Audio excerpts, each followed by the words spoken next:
Hello, and welcome back for Unit 3 of our Contemporary World course here at Waldorf University. And this week, again, we've got three different things we got to knock out. But first, I do think we're off to a good start in the class. I think we're putting together some meaningful work, whether it's on the discussion board, whether it is in your written work.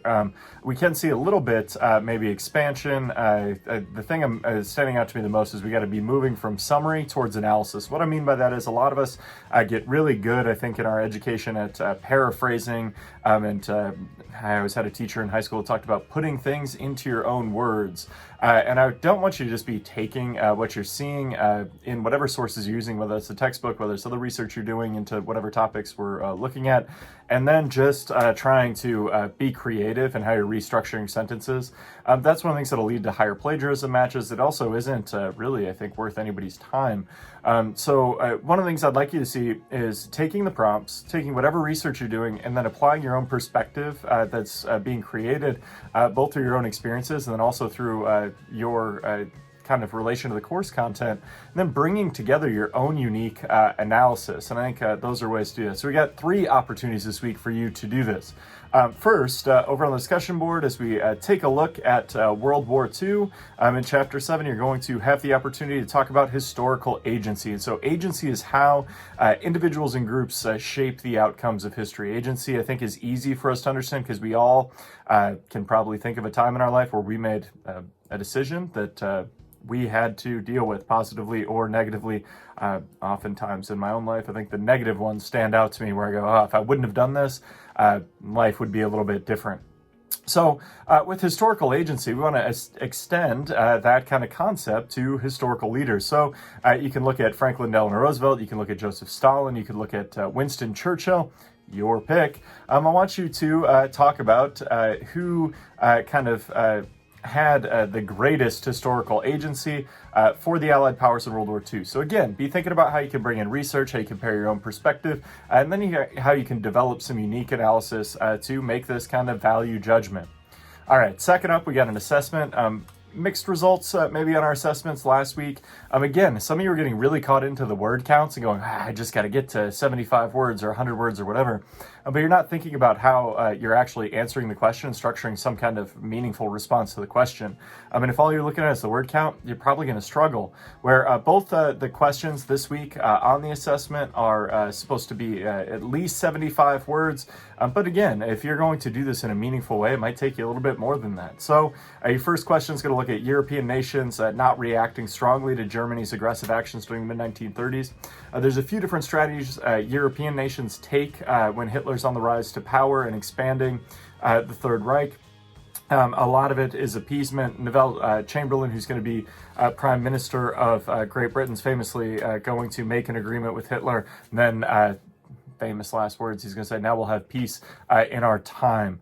And he also said, I think this Hitler is the guy we can work with. He was wrong. But the second question is going to be about Japan and their justifications for its ambitious moves in East Asia during the 1930s.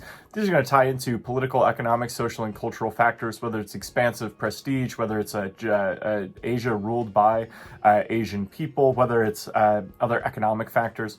There's a lot of good stuff in the textbook. There's a lot of good stuff available, and that's going to be your second question there. So the other thing you got to do is put together Unit 3 essay. We again have a real step-by-step kind of guide to how to do this, and it's going to transition us from World War II into the Cold War. And as we take a look at this, I want you to pick a U.S. intervention from Chapter 7 that relates to the Cold War. People think about this most commonly probably being in Latin America and the Caribbean as kind of thinking about the Monroe Doctrine and the Roosevelt Corollary, whether it's, the United States has had 57-ish interventions in Latin America since the onset of the Cold War. So there's a lot to choose from, and there's some good examples in the textbook. But you're going to pick one, and you're going to talk about how it contributed to the intense ideological competition during the Cold War. So the Cold War is often called the Cold War because it's fought between the United States and the USSR, and it's an ideological struggle for the hearts and minds of people throughout the globe. When we think about the Cold War, a lot of times it's going to heat up in specific areas. We talk about these as proxy wars that are going to be fought in places like Africa, Latin America, Asia, And you could think about it easily in our history, whether it's the police action in Korea by the United Nations, advanced by the United States during the 1950s, whether it's looking at the war in Vietnam during the 1960s and early 1970s, whether it's conflicts in places like in Africa. We could go to Angola and look at some of the conflicts that are developing there, or the struggle between communism and capitalism in Cuba with the rise of the Fidel Castro regime. So a lot of different examples. So choose one specifically that is going to be a U.S. intervention that you can find in the chapter. Choose one primary or visual source, again, that addresses these different things. You can just be citing this. A lot of you put them in directly to the document. I don't know that you need to do that if you cite it appropriately, and there's all sorts of advice for citing images in the online resources that are available within the Blackboard channel. Go ahead and do that, and then choose two appropriate scholarly sources as well. And I want to see you using the Waldorf Online Library. I want to see you moving away from these tertiary sources. That was one of the problems I saw last week. A lot of people are going in and you're finding something that's just written for a general audience. That's not scholarly if it's coming from whether it's an online encyclopedia, whether it's something like a newsprint publication written in the modern day by a non-expert.